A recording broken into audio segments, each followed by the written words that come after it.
Salut tout le monde et bienvenue dans cet horoscope pour la semaine du 25 juillet au 31 juillet. C'est une semaine quand même assez importante. Il y a beaucoup de choses qui se passent dans le ciel. On est en train de terminer le mois de juillet, mais on a plein de choses qui se passent. Puis d'ailleurs, j'ai envie de peut-être offrir une petite twist sur l'horoscope de la semaine. Salut, moi c'est Gabriel, je suis astrologue et ensemble je propose qu'on regarde un petit peu comment cet horoscope va tourner au-dessus de nos têtes et qu'est-ce que ça veut dire pour nous. Alors, pourquoi est-ce que je dis que je vais ajouter une petite twist cette semaine? C'est que j'ai envie en fait de faire l'horoscope de la semaine sans nécessairement m'arrêter jour par jour. Donc, essayer d'avoir non pas moins de chronologie, mais un petit peu moins de division dans le temps. Donc, j'ai envie de voir comment est-ce que ça pourrait couler, d'expliquer l'astrologie un petit peu à travers les vagues, à travers la trame narrative qui est présentée par les étoiles. Et puis, je sais pas, j'ai envie de changer ça. Et puis c'est très particulier aussi que ça soit cette semaine-là que je décide de faire ça parce qu'il y a quand même beaucoup d'innovation dans l'air pendant cette semaine-là. Et puis on est amené à peut-être essayer de faire les choses différemment. Donc voilà un petit peu où est-ce que j'en suis.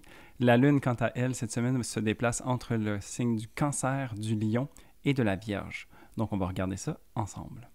Alors, on débute la semaine avec la Lune qui se trouve en Cancer. Donc une Lune qui est très confortable, elle est chez elle. C'est une lune qui est douce, sensible, qui aime ça se sentir en sécurité, qui aime ça aussi pouvoir connecter avec sa propre sensibilité. Donc, c'est vraiment un moment où est-ce qu'on peut retourner à la maison, se prendre une bonne couverture s'il fait froid ou ben non, se prendre un bon verre d'eau glacée s'il fait très chaud. Et puis, de vraiment se sentir bien, tout faire en sorte pour qu'on se sente bien.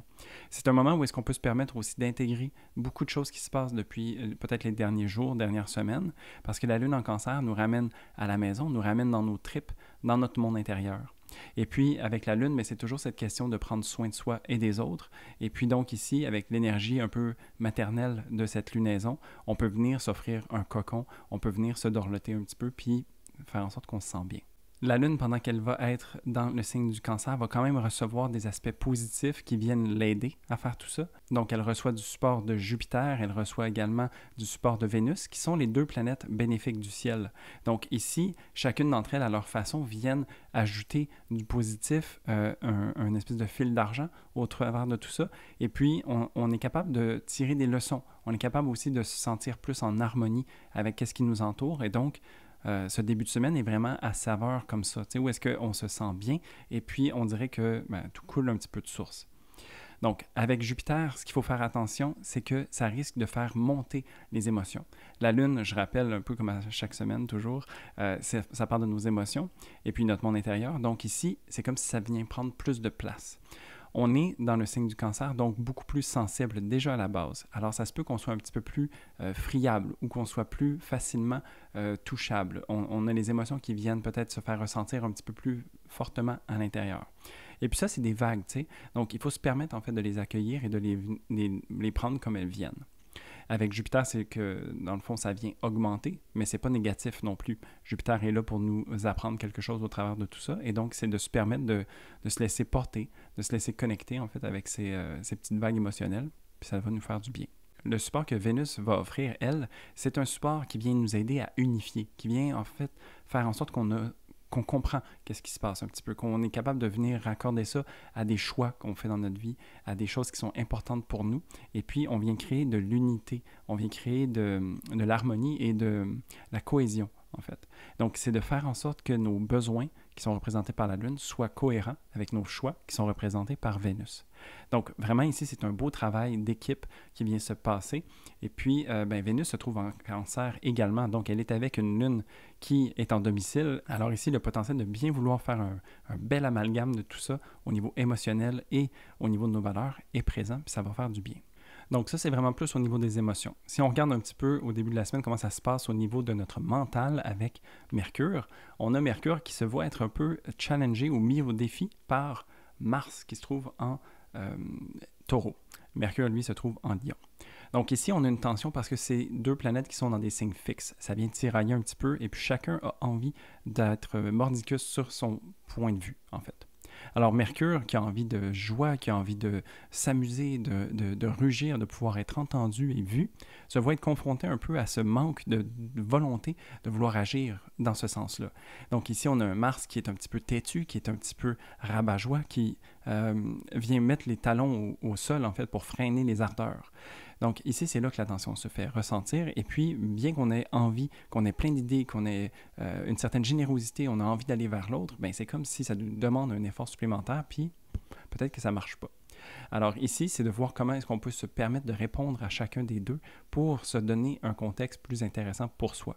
Donc, peut-être que c'est de reconnecter avec toutes les choses qui se passent dans notre tête et qu'on a envie de voir jaillir, qu'on a envie de mettre en place. Et puis aussi de voir pourquoi, en fait, est-ce qu'on aurait envie ou pas envie de faire ces choses-là. Quand on a des frustrations ou de la colère qui peut remonter, qui serait représentée par Mars, comment est-ce qu'on peut venir voir l'émotion qu'il y a en dessous? Comment est-ce qu'on peut répondre aux besoins de ce Mars-là ou à l'expression de cette colère-là? Donc, je pense que ça pourrait être intéressant de garder la tête froide le plus possible et puis voir en fait qu'est-ce qui nous empêche d'avancer. Puis comme ça, on va pouvoir se permettre d'avoir un peu tous les outils pour dénouer les tensions. Donc, quand même, au début de la semaine, ça se passe plutôt bien. Ensuite, ça nous amène donc un peu plus tard dans cette semaine-ci où est-ce qu'on va avoir une pleine lune en Lion. D'ailleurs, je vais avoir une vidéo sur cette lunaison en particulier. Donc, si tu veux voir un peu plus en détail ou par ascendant où est-ce que ça va se situer, je t'invite à aller voir cette vidéo-là. Et puis donc, une nouvelle lune, c'est un nouveau commencement. C'est un moment où est-ce que le soleil et la lune se rejoignent dans le ciel pour marquer un point de départ, en fait. C'est un bon moment pour se permettre de planter des intentions, pour voir fleurir des choses qui sont importantes pour nous à travers le temps. Donc, c'est vraiment comme un coup d'envoi. Ici, en Lion, on connecte avec son cœur. Donc, on a envie de pouvoir reconnecter avec qu'est-ce qui nous fait envie, qu'est-ce qui nous tient en vie, qu'est-ce qui nous amuse, qu'est-ce qui nous met en joie. Et puis, qu'est-ce qui est un petit peu vraiment la chose qui nous parle à nous. Parce qu'ici, avec cet élément du cœur, il y a toujours ce côté un peu plus égoïste qui peut revenir avec le lion et qui n'est pas négatif en soi, mais qui va plutôt nous ramener en fait à l'expérience que nous allons avoir à travers tout ça. Donc, qu'est-ce qui nous ferait vraiment du bien à nous et comment est-ce qu'on pourrait se permettre de mettre ça en place? C'est vraiment ça que cette lunaison vient nous proposer. Ensuite, à côté de ça, on a un événement quand même assez important qui se passe. On a Jupiter qui va devenir rétrograde. Donc ici, Jupiter, c'est une planète qui nous parle d'expansion, qui nous parle de vouloir élargir ses horizons puis d'aller à l'aventure. Donc ici, elle va devenir rétrograde, ce qui donne l'impression qu'elle va reculer dans le ciel, et donc ça vient amener ce désir d'expansion à l'intérieur de soi. On est peut-être en train de remettre en question certaines choses qu'on a voulu mettre en place, et puis que maintenant, on a besoin de réfléchir à savoir, est-ce que c'est vraiment ça que j'avais besoin? Donc, ici, avec Jupiter, on parle aussi des idéaux, des grandes idées qui nous habitent et qu'on a peut-être envie de mettre en place dans le monde. Donc, on a besoin de se poser ces questions-là pour savoir si c'est toujours aligné avec soi-même, pour savoir si on n'est même peut-être pas son propre frein à l'expansion qui nous est proposée. Jupiter aussi, où est-ce qu'il se trouve dans le ciel, c'est toujours intéressant de voir que c'est des opportunités qui se présentent à nous. Alors, le fait qu'elle devienne rétrograde, peut-être qu'on a besoin de réfléchir par rapport à certaines opportunités et peut-être qu'on a besoin d'avoir un peu plus de perspective ou un contexte plus global. Donc, c'est un petit peu ça ici que cette période de rétrogradation va nous apporter. Jupiter commence sa rétrogradation en Bélier et va éventuellement quitter le signe pour retourner dans le signe des Poissons. Donc, c'est aussi un moment où est-ce qu'on peut se permettre de réfléchir sur tout ce qu'on a voulu entamer et lancer dans l'énergie du Bélier et puis de voir, en fait, en faisant la rétrograde jusqu'en Poisson, qu'est-ce qui peut-être aurait encore besoin de nettoyage avant de pouvoir vraiment se préparer à se lancer officiellement plutôt vers la fin de l'année 2022. Et puis pour 2023. Donc, on est dans une période de questions, puis ça fait du bien, c'est correct. Toute la deuxième partie de 2022, il y a beaucoup de cette introspection qui se fait ressentir, et donc ça vient s'ajouter au lot. Ensuite, plus tard, ça commence à se réchauffer un petit peu. On a travaillé quand même beaucoup de choses à l'intérieur de soi, et puis on a des nouveaux départs, on a plein de choses qui semblent jaillir de l'intérieur de nous. Ce qui peut nous amener en dehors de notre zone de confort, et puis donc, ça va venir se caractériser principalement plus tard dans la semaine avec la Lune qui va être encarrée à 3 points dans le ciel. Donc, la Lune en Lion va être au carré de Mars en Taureau, au carré d'Uranus en Taureau et au carré du nœud nord qui est en Taureau également. Donc, ça tiraille pas mal, hein? Comme j'avais déjà dit dans différents horoscopes, que le mois de juillet, là on est presque au mois d'août aussi, ça tire pas mal dans le ciel. Ici, c'est vraiment un moment où est-ce qu'on peut sentir que soit il y a une déchirure, soit il y a une expansion ou une effervescence en fait qui va se faire ressentir. Pourquoi je dis ça? C'est parce que Mars est impliqué, évidemment, donc c'est au niveau de nos actions. Mars qui est en exil dans le signe du Taureau, donc qui n'a pas nécessairement la motivation dans le tapis non plus. Alors, il y a un peu de frustration. Si on sent qu'à l'intérieur, on n'est peut-être pas bien sur certaines choses ou qu'on a besoin d'agir, mais que le désir de mouvement n'est pas là, bien, ça peut venir nous déranger. Donc, c'est de voir un peu comment est-ce qu'on vient attiser tout ça. Après, on a le carré à Uranus qui vient nous déstabiliser au travers de notre confort. On est dans une période où il y a beaucoup de réflexion et puis Uranus travaille depuis plusieurs années dans le signe du Taureau à savoir sur quelle fondation est-ce que l'on se tient. Est-ce qu'on est toujours en accord avec nos valeurs? Est-ce qu'on est toujours aligné avec soi-même? Est-ce qu'on est bien centré? Donc, c'est beaucoup de questions quand même de fond et puis qui sont importantes aussi, qui viennent se demander ici. Et puis, bien, la Lune qui parle de notre monde intérieur, mais de manière un peu plus joviale, naïve, enfantine, vient peut-être se confronter à un géant qui pose des questions de grand. Donc, c'est de voir en fait comment est-ce qu'on peut ramener, en fait, parce que c'est important, son cœur d'enfant, à travers tout ce qu'on fait, mais c'est surtout de s'aligner en fait. Est-ce qu'on est trop dans la tête? Est-ce qu'on est trop dans le cœur? Est-ce qu'on est trop à gauche, trop à droite? Il y a beaucoup de questions qui viennent se poser ici, et puis, bien, on a besoin de prendre le temps de se demander ça pour savoir si on avance toujours dans une direction qui est juste pour nous. Et puis finalement, donc, cette lune va être au carré du nœud nord. Le nœud nord qui est un point qui représente le chemin de vie qui est proposé en ce moment dans le ciel. Donc, on tend vers le nœud nord et puis c'est un petit peu là qu'il faudrait focaliser notre énergie. C'est un endroit, le nœud nord, qui n'est pas nécessairement confortable puis qui nous sort un peu de cette zone de confort. Donc, on n'est pas habitué, on a un peu peur peut-être, on est déstabilisé certainement et puis on ne sait pas trop comment s'y prendre en fait. Donc, cette lune en Lion, qui se voit confrontée à ces trois points-là dans le ciel, est un petit peu, on pourrait dire, prise au dépourvu. Mais là, vous le savez que ça s'en vient, donc on peut s'y préparer. On peut aussi se permettre de s'adapter au fur et à mesure. Donc, si la lune se fait proposer d'agir pour être en accord avec soi-même et tendre vers quelque chose de nouveau. Donc, c'est quand même assez stimulant et dynamique, sauf qu'on y va avec ce désir de vouloir s'amuser un petit peu ou d'avoir, tu sais, comme toujours, son cœur à l'avant-plan. C'est bien d'avoir le cœur qui nous guide. Je trouve que c'est excellent et parfait. C'est juste que dans la situation, c'est de s'assurer, en fait, si on y va vraiment par notre cœur ou s'il n'y a pas peut-être une part d'ego ou de mental qui peut venir prétendre être notre cœur. Et donc, c'est de s'assurer, en fait, qu'on est bien aligné. Je pense que c'est là que ça se joue pour nous. Mais bon, tout ça, c'est quand même assez... tu sais, il y a une certaine intensité à travers tout ça, mais ça va se vivre, puis c'est quelque chose qui va rester plusieurs jours, ça. Donc, c'est une signature qu'on peut s'habituer et puis qu'on peut se permettre d'avoir un peu plus de flexibilité aussi au fur et à mesure que ça se déroule.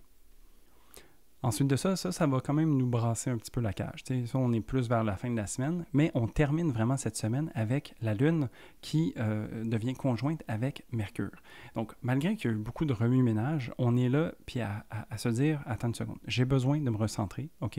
J'ai besoin de prendre des actions pour y arriver, puis ça risque de me déstabiliser et me sortir de ma zone de confort. Comment est-ce que je fais pour faire du sens de tout ça? Donc ici, Mercure vient aider à conceptualiser, à mettre un cadre, à venir expliquer, à mettre des mots sur les choses qui se font ressentir à l'intérieur de soi, sur les émotions qui peuvent remonter. Alors ici, vraiment, sur la fin de la semaine, on a quand même cette espèce de moment calme qu'on peut s'imaginer, où est-ce que les choses ont un sens. T'sais. Ça ne veut pas dire qu'on ne doit pas se permettre de vivre les émotions qui vont venir puis qu'il n'y a pas certaines difficultés à peut-être envisager, mais au moins on est capable de rationaliser le tout puis de se dire qu'on va passer au travers. Ensuite de ça, pour le week-end, donc, on a la Lune qui va entrer dans le signe de la Vierge, donc un signe qui est maîtrisé par Mercure, justement. Alors, Mercure vient rassurer cette Lune en l'accueillant chez lui, et puis elle lui dit, dans le fond, que ça va aller, qu'on est capable d'analyser, qu'on est capable de voir aussi à quoi ça va nous servir. Parce que dans l'énergie de la Vierge, cette Lune va s'analyser et trouver des méthodes, trouver une hiérarchie, un concept, en fait, qui fait du sens et qui va nous permettre de vraiment comprendre de quoi il en retourne. Et puis avec la Lune en Vierge, on a toujours ce désir de vouloir s'améliorer, à devenir meilleur, à atteindre son excellence, son plein potentiel. Et donc, on a besoin d'avoir toutes les données. Et puis c'est peut-être qu'ils sont tous arrivés en même temps. Tu sais, d'une certaine façon, c'est toujours quand il reste 5 minutes qu'on a besoin d'aller à la poste pour mettre le truc, mais qu'on est 22 à avoir cette idée-là, puis là, ben, il y a un bouchon. Tu sais. Donc, ici, on a besoin de prendre le temps d'être calme et puis de mettre les choses dans leur petite boîte pour que ça fasse du sens pour nous et puis qu'on puisse en profiter au maximum. Et donc, tout ça avec ce petit côté rationnel et mental qui termine la semaine, pendant la fin de semaine, on va avoir Uranus qui va faire sa conjonction exacte au nœud nord pour la première fois. Donc, parce que ça va venir et ça va revenir un petit peu. Donc, ici, ce que ça représente, c'est Uranus, qui est une planète d'innovation, de déstabilisation, d'évolution, de révolution, qui vient rencontrer le nœud nord qui représente ce point qui nous amène, nous propulse vers l'avant. Donc, on se sent attiré par là. Mais c'est une zone d'inconnu qu'on ne connaît pas. Donc, on peut s'imaginer que Uranus qui déstabilise et qui nous amène vers un endroit qui est un peu inhabituel, ça peut devenir un peu déstabilisant. Hein? Donc, ici, le sol va peut-être shaker sous vos pieds, dans le sens qu'il y a beaucoup de choses qui peuvent bouger, il y a beaucoup de paramètres à prendre en considération, il y a peut-être beaucoup de nouveautés aussi, et puis, c'est de se permettre de vivre ça le plus zen possible. C'est pas évident. Parce qu'on est dans des signes fixes, on aime son confort dans l'énergie du taureau, puis on est déjà un petit peu déstabilisé à cet endroit-là de notre carte. Donc, est-ce qu'on peut essayer de trouver le plus de stabilité à travers cette instabilité-là? Ça serait ça qui est de mise. Ça vient nous propulser, nous challenger, et puis donc, c'est de trouver des manières de s'offrir le plus de flexibilité possible à travers tout ça. Moi, je sais que j'ai personnellement Uranus qui se promène sur mon soleil en ce moment, depuis plusieurs mois. Et puis, c'est de lâcher prise, en fait, sur les changements, les nouveautés, les modifications qui se présentent à soi, parce que ça vient faciliter et fluidifier le tout. Je dis ça, mais ça reste quand même que, dans mon cas, ça a été des décisions de vie assez rocambolesques qui ont fait en sorte que j'ai eu à m'adapter beaucoup. Mais tout ça peut être pris au degré, dans le fond, de où est-ce que ça se situe exactement. Là, on parle d'un transit mondial. Donc, ici, c'est de voir, en fait, dans quelle maison, surtout, ça vient se situer pour vous, puis de juste être préparé, en fait, mentalement ou autour de soi. C'est comme avoir le cœur prêt à accueillir, en fait, cette diversité qui se présente à soi. Mais là, d'ailleurs, je vous parle de mon exemple à moi, puis je vous dis que c'est un transit mondial, mais si vous avez envie de travailler avec moi de manière plus personnelle, puis voir, par exemple, où est-ce que ça vient se situer, où est-ce que cette innovation va venir se manifester dans votre carte à vous, j'offre des consultations en privé où est-ce qu'on peut regarder ensemble votre carte natale ou vos transits à venir, et puis comme ça vient permettre d'avoir une idée vraiment globale, et puis ça ressemble un petit peu aux horoscopes souvent que je fais ici sur YouTube, mais c'est beaucoup plus personnalisé pour votre situation. Le lien va être dans la description en dessous si jamais ça t'intéresse de travailler avec moi. Et puis donc, c'est sur cette note un peu surprenante qu'on va terminer la semaine qui va nous amener, j'en doute pas, beaucoup de réflexion et qui va nous amener tranquillement vers cette prochaine semaine qui se dessinera devant nous. Et donc, voilà, j'espère que tu as aimé ce nouveau format où est-ce que je ne parle pas trop des journées, mais que je raconte plutôt un peu l'histoire de la semaine. Tu peux me laisser savoir en commentaire si c'est quelque chose que tu as apprécié ou si tu aimes vraiment mieux savoir jour par jour comment ça se dessine pour toi.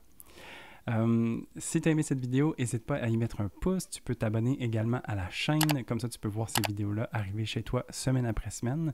Si c'est déjà fait, comme toujours, je te remercie beaucoup. Et donc, en commentaire, oui, par rapport au format, mais sinon, pour cette nouvelle lune qu'on va avoir, est-ce que tu as des intentions particulières que tu aimerais se voir manifester dans ta vie? Je serais vraiment heureux de pouvoir échanger avec toi sur ce sujet-là. Sinon, sur ce, je te souhaite une excellente semaine et je te dis à la prochaine pour un prochain horoscope. Salut!